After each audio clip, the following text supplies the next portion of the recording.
പട്ടാമ്പി ആറങ്ങോട്ടുകര തോരക്കുന്നത്ത് നേർച്ചയ്ക്കിടെ കൂട്ടത്തല്ല്, ഒരാൾ ആശുപത്രിയിൽ.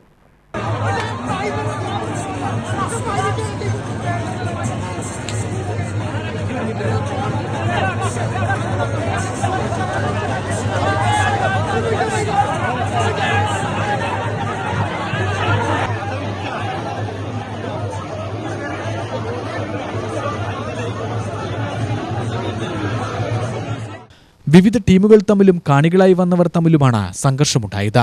പിന്നീട് കൂട്ടത്തല്ലിലേക്ക് എത്തുകയായിരുന്നു. ചാലിശ്ശേരി പോലീസ് ഇടപെട്ടാണ് കൂട്ടത്തല്ല് അവസാനിപ്പിച്ചത്.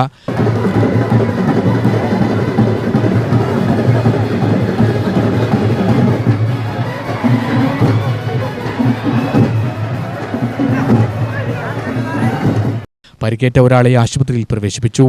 വീഡിയോ ദൃശ്യങ്ങൾ പരിശോധിച്ച് ബന്ധപ്പെട്ടവർക്കെതിരെ കേസെടുക്കുമെന്ന് ചാലിശ്ശേരി പോലീസ് അറിയിച്ചു.